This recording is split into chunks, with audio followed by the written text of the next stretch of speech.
یعنی 19ویں تراویح کو ہم نے پڑھنے کی سعادت حاصل کی. 18 روزے ہو گئے, 19ویں تراویح مکمل ہو گئی.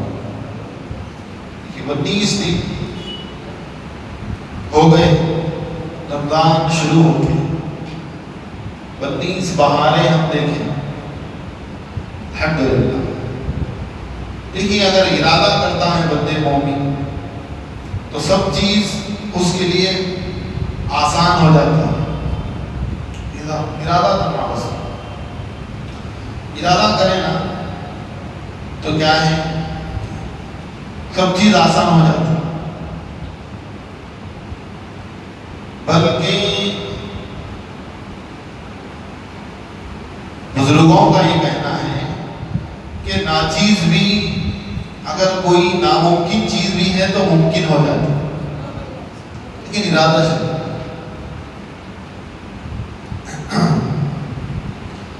ارادہ شرط ہے, ارادہ کرنا. اب دیکھیں آپ دنیا کے اندر بعض ایسے لوگ بھی ہیں دنیا کے اندر جو کام کرتے ہیں, ان کو آپ دیکھیں گے تو آپ بولیں گے کہ دیوانے ہیں.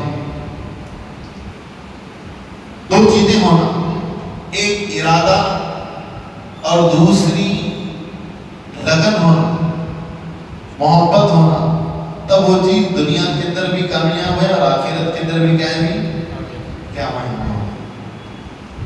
تو 22ویں پارے کو ہم آج سننے کی سعادت حاصل کریں. 22ویں پارے, اس 22ویں پارے کے اندر اللہ تعالی شروع میں جو خطاب فرما رہا ہے وہ امہات المومنین سے ہے. کیا ہے؟ مسلمان عورتوں کو ازواج مطہرات کے وسیلے سے تعلیم دی گئی ہے. کیا دی گئی ہے بھائی؟ پردے کی پابندی کا. اب اگر کوئی عورت پردے کی پابندی کر رہی ہے تو یہ سمجھیے کہ وہ قرآن پر عمل کر رہی ہے. اگر کوئی یہ کہے کہ پردہ رکاوٹ ہے, پردے سے ترقی نہیں ہو سکتی, تو اگر اس نے انکار کر دیا, پردے وردے کو نہیں مانتو بولا, تو کافر ہو جاتا ہے. پردے کو نہیں مانتو بولا, کافر ہو جاتا ہے. اسی لیے اگر آپ یا میں تنہائی کے اندر بھی ہیں تو آپ کے لیے اور میرے لیے لازم ہے کہ کم سے کم ناف سے لے کر گھٹنوں تک چھپانا. لوگ آج چڈیاں پہن رہے ہیں, چڈی پہن کے آ رہے ہیں, مسجد کے سامنے گھوم رہے ہیں. یہ بری بات ہے. کم سے کم گھٹنوں تک چھپانا. ناف سے نہیں, چڈی پہنے تو گھٹنا دکھتا نہیں دکھتا. یہ کیا ہے طریقہ؟ اور جو ہے لنگی پہنو, تہمت لگاؤ, میرے آقا کی سنت ہے, تہمت پہنو. ٹریک پینٹ کیا ہے؟ ٹریک پینٹ پہن رہے ہیں اور 20 بار اتنی ٹائٹ بنے کہ وہی بیٹھے تو پیشاب کرنے نہیں آ رہا, پیشاب کے خطرے رہ جا رہے, ٹوائلٹ کرنے نہیں آ رہا اس کو. تو یہ طریقہ ہے. اسلام نے لباس پہننے کا طریقہ بھی سکھایا ہے. تو ازواج مطہرات کے ذریعے عورتوں کو سکھایا کہ سینوں پر, اپنے سینوں پر پردہ کر کے رکھیں, اپنے سروں پر پردہ کر کے رکھیں, سروں پر ہمیشہ پردہ کر کے رکھیں اور سینوں پر پردہ کر کے رکھیں. اب آپ دیکھتے ہیں بہت ساری مسلمان بچیاں, نوجوان بچیاں ہیں, جاب کو جا رہے ہیں, نوکری کو جا رہے ہیں. یہاں تو بڑی شرافت کے ساتھ جاتے ہیں, لیکن آفس میں جانے کے بعد پردہ نہیں کر رہا اس کا. تو شریعت بولی نوکری مت کرو, نوکری مت کرو, ضرورت نہیں ہے آپ کی نوکری کرنے کی. غریب ہیں، محتاج ہیں. تو یہ عورتیں بازار میں نکل کر مردوں کو نامرد کر دیں، عورتیں نوکری کر کے مرد کو بزدل بنا دیں. مرد کو کیا ہے؟ بزدل بنا دیں. بیٹا ہم گھر میں بیٹھے رہنا پرندے آپ کو جانے. بہت بری بات ہے. بعض چیزیں ایسی ہیں بازار میں آپ جا کے دیکھیں گے جو چیزیں پردے کے پیچھے بھی بیچی جاتی تھی، جس کا کوئی نام و نشان نہیں تھا، آج تو وہ بڑے سرے عام بازار میں بیچی جا رہی ہیں، سرے عام بازاروں میں بیچی جا رہی ہیں. تو اسلام نے اس سے منع فرمایا. دوسری بات، اللہ سے ڈرنا چاہیے. ڈرنا اللہ سے، ہمیشہ ڈرتے رہنا. کوئی بھی کام کرو، کوئی بھی کرو، ہمیشہ اللہ سے ڈرتے رہنا. کوئی بھی کام کرو، کپڑے پہنے تو اللہ سے ڈرنا، گھر میں ہیں تو اللہ سے ڈرنا، لوگوں میں ہیں تو اللہ سے ڈرنا، تنہائی میں ہیں تو اللہ سے ڈرنا، شادی کرے تو اللہ سے ڈرنا، شادی کے بعد اللہ سے ڈرنا، بات کرے تو اللہ سے ڈرنا. اللہ سے ڈرنا، یہ اللہ کا ڈر ایسا ہے جو گناہوں سے محفوظ رہتا بندہ، گناہوں سے محفوظ رہتا. نہ محرم سے نرمی سے بات نہ کیجیے. اللہ تعالیٰ فرما رہا ہے عورتوں کو گھر پہ کوئی آئے کھٹکا مارنے کے لیے تو کیسی بات کرنا وہ بھی سکھانا. آج کے بارے میں کیسی بات کرنا، ہاں نہیں ہے وہ چلے جاؤ، ایسا نہیں ہے چلے جاؤ، یہ طریقہ ہے. نہ محرم سے بات کریں تو جھڑکی دے کے بات کرنے کا.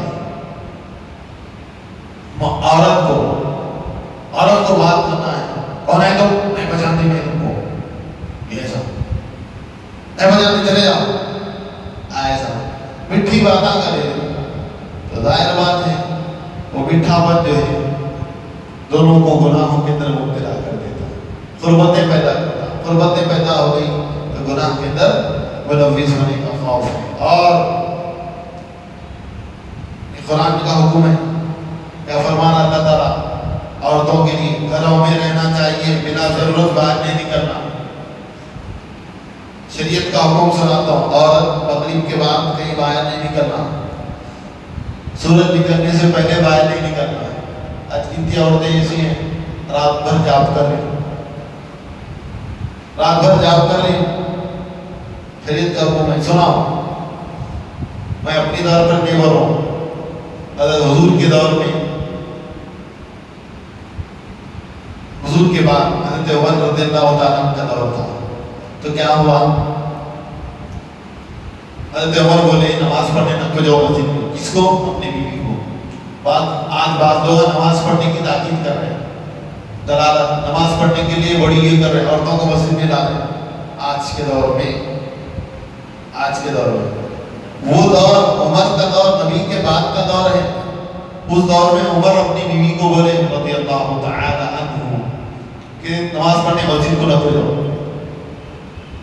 بیوی بولے رسول اللہ نہیں روکے تم کہیں کو روکتے، رسول اللہ نہیں روکے تم کہیں کو روکتے. اچھا ایسی بات ہے، چپٹ کچھ بھی نہیں ہو. ایک دن کیا کریں، نماز فجر سے پہلے حضرت عمر گئے، اور لیٹا کا دور نہیں تھا، چراغ کا دور تھا. گئے جا کے دیکھے ٹھہرے، گھر کے آڑ میں ٹھہرے، انہوں جا رہے گھر سے نکل گئے. پیچھے سے آیا اس کا گئے ٹپکا مارے. کس کو؟ اپنی بیوی کو ٹپکا مارے. ٹپکا مار کے اپنے چھو گئے نماز. اب مصلی پہ حضرت عمر ہی سے نماز پڑھاتے، مصلی پہ حضرت عمر ہی سے نماز پڑھانے کے واسطے. تو آئے نماز پڑھ کے حضرت عمر گھر میں.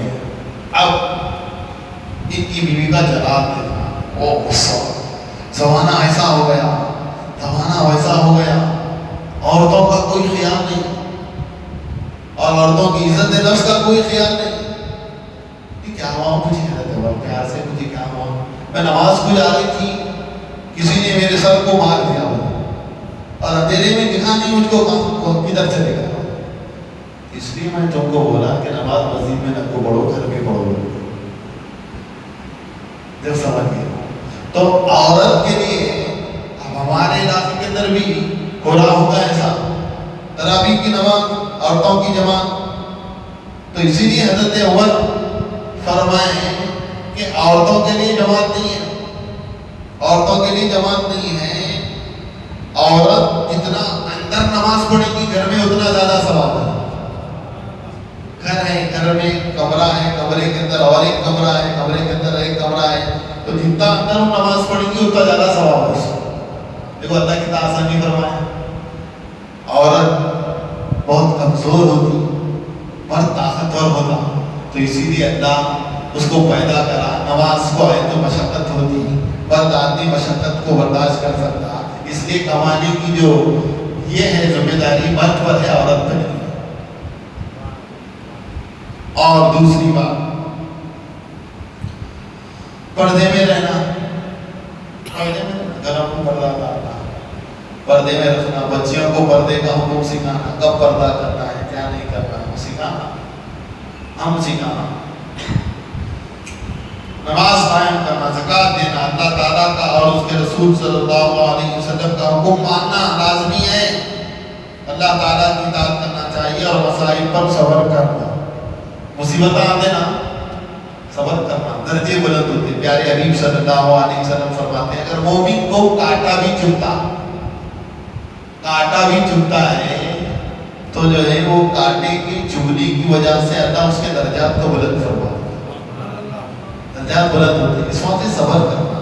اللہ ہم کمزور ہیں، ہم پر مصیبت نہ ڈال، پریشانی نہ ڈال. اللہ تیری عبادت آسانی کے ساتھ ہمیں کرنے کی توفیق عطا فرما. نماز ہم پر آسان فرما، نماز آسان فرما، روزے آسان کر، ذکر آسان کر، ذکر کی لذتیں دے. بریانی میں کچھ بھی لذت نہیں تھی، حدیث میں پستہ اس کی کچھ بھی لذت نہیں، اس سے زیادہ لذت اللہ کے ذکر میں ہے، اللہ کے ذکر میں ہے، اللہ کے ذکر میں. آپ اگر اللہ کا ذکر کریں گے، کسی پتھر پر آپ نظر ڈالیں گے تو وہ پتھر رہتا ہو جائے گا. ہاں بڑی ذمہ داری کی بات کہہ رہا ہوں. حضرت خواجہ غریب نواز سرکار رحمۃ اللہ علیہ ذکر کرنے کے بعد کیا کرتے تھے، ان کے مریدین کو حکم تھا کہ دروازے کے سامنے پتھر رکھ دینا، بڑا چٹان رکھ دیتے تھے. مرید وہ چٹان کے اوپر ان کی نظر پڑتی تو چٹان جو ہے ریتی کی طرح ہو جاتی. ایک دن کیا ہوا، غلطی سے غلام آ گیا ان کی سامنے، ذکر کرتے ہی غلام آ گیا. جب اس کے اوپر نظر پڑی تو ڈھیر ہو گیا. تو ہاں ضرورت ہے اللہ کا کلام، اللہ کا کلام پڑھو تو پھر اس کے بعد اس کی طاقت اور پاور دیکھو. اللہ تعالیٰ اس کے رسول کے حکم کے بعد اپنے معاملے پر اختیار نہیں ہے. شریعت بولی حصہ اتنا دے دو، اتنا دے دو، بھائی کو اتنا دو، بہن کو اتنا دے دو، دے دینا. یعنی یہ تو اللہ کے بھی فرماتے ہیں جس نے غصب کے طور پر ایک گز زمین لے لی اپنے بھائی کی یا بہن کی، تو کل کے دن زمین سے لے کے آسمان تک اللہ توق بنا کے اس کے گلے میں ڈالے گا. توق بنا کے بڑا بھائی قابض ہو کے بھائی جاتا نہیں میرا 600 روپے. اور کیا شان ہے حضور کے صحابہ کی. لیکن صحابہ کی جماعت میں ایک صحابی ایسے ہے جس کا نام زید ہے، جو آج 22 سے پارے ہے. 22 سے پارے ہے. زید حضور کے منہ بولے بیٹے تھے. میں اس سے پہلے سنایا واقعہ سنایا. زید حضور کے منہ بولے بیٹے تھے. انہوں حضور کے بھویری بہن سے نکاح کرے، دونوں کا بن نہیں سکی، تو پھر بعد میں حضور نے ان سے نکاح فرمایا، زینب سے جو بھویری بہن تھی، حضور ان سے نکاح فرمایا. تو عرب والے بولے دیکھو محمد نے اپنے بہو سے نکاح کیا. منہ بہرا بیٹا حقیقی بیٹا نہیں ہوتا، جس کو متبنہ کہتے ہیں. منہ بہرا بیٹا الگ، حقیقی بیٹا الگ. اور صحابہ کی جماعت میں صرف زید ہی کی ایسے صحابی ہیں جن کا نام قرآن میں آیا. زید ایک صحابی جن کا نام قرآن میں آیا. اور اللہ کے نبی آخری نبی ہیں، آپ کے بعد کوئی نبی نہیں آتا. یہ بہت بڑی اہم بات ہے.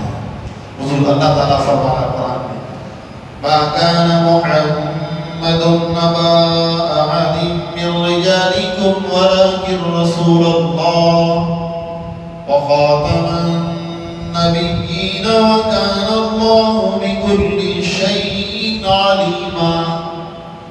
محمد صلی اللہ علیہ وسلم تم مردوں میں کسی کے باپ نہیں ہیں، بلکہ وہ اللہ کے رسول ہیں اور آخری نبی ہیں۔ ان کے بعد اس کائنات میں اس روئے زمین پر کوئی نبی آنے والے نہیں ہیں۔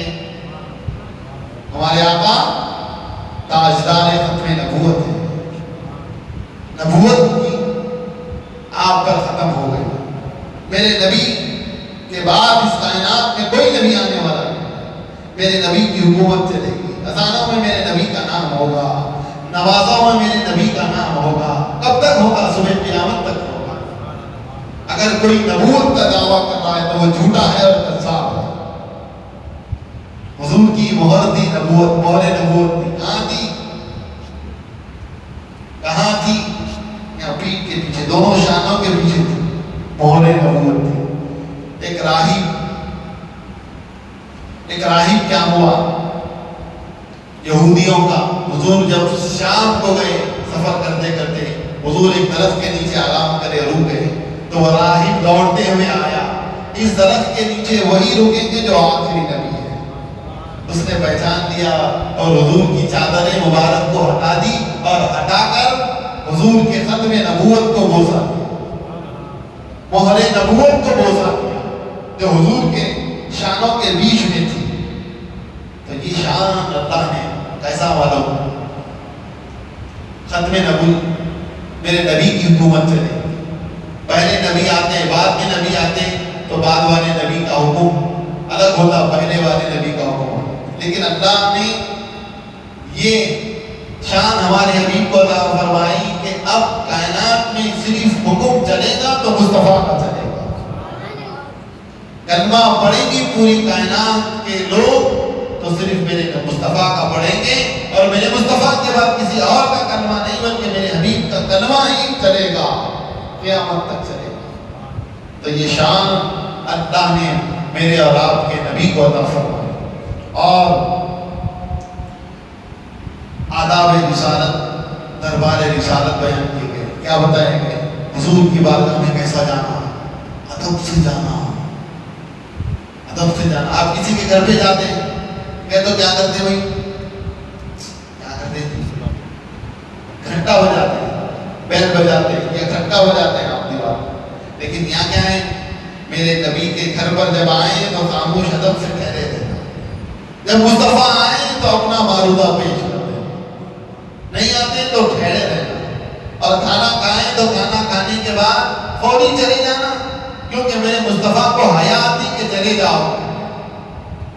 لیکن اللہ شرماتا نہیں ہر بات کو کہنے سے، تو اسی لیے گھر میں کھائیں میرے حبیب کے تو فوراً ٹھہر جانا، ٹھہر جانا۔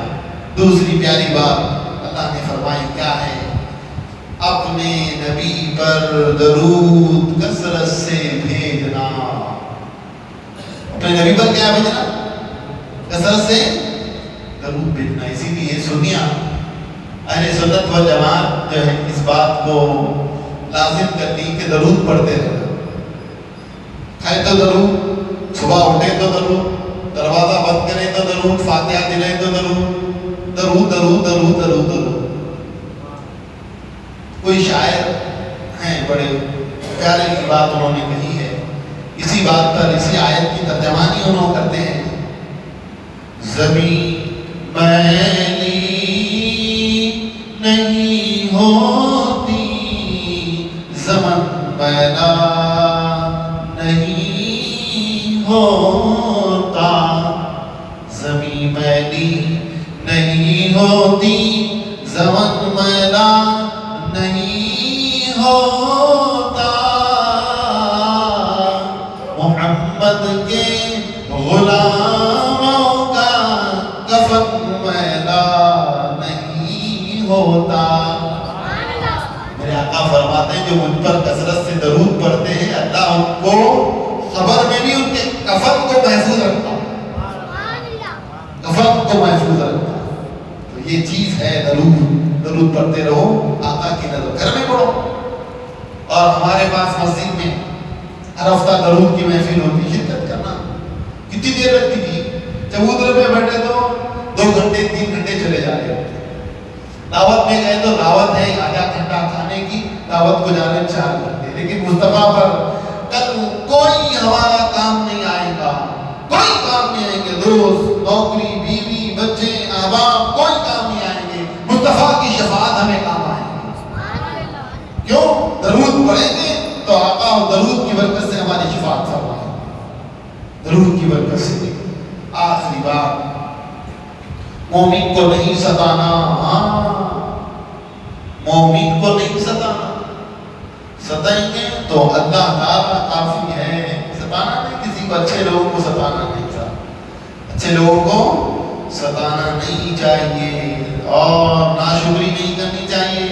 اس سبب سے گزشتہ قومیں تباہ ہو گئی، ناشکری نہیں کرنا، شکر ہے مالک تیرا تو نے کھانا کھلایا، آج شکر کریں گے تو کل بریانی آتی، کل بریانی تو پرسوں حدیث آتی، شکر کرے تو شکر نہیں، بیٹا ایسو بھی چھن جاتا نہیں، لذتیں پھر زبانش نہیں رہتی لذت کے لیے۔ اور اللہ تعالیٰ کیا فرما رہا ہے، کل کے دن قیامت میں کوئی کسی کا بوجھ نہیں اٹھائے گا۔ حضرت عمر رضی اللہ تعالیٰ کیا کر رہے تھے، خلیفہ تھے، امیر المومنین تھے، تو کیا ہوا، کسی غریب محتاج کو آپ اناج دینے جا رہے تھے، حالانکہ آپ کے ساتھ بڑے لوگ تھے، انڈیا سے ڈبل گئے، اتنی بڑی ریاست پر حکومت کرے، تو حضرت عمر بوریاں اٹھانے کو جا رہے، اٹھانے کے جا رہے، جاتے وقت کیا ہوا کہ خادم بولے تو میں اٹھاتا ہوں، حضرت عمر کیا بولے، بڑا پیارا جملہ ہے، حضرت عمر فرمائے یہ بوجھ میرا ہے، مجھ کو اٹھانے دو، الحمدللہ رب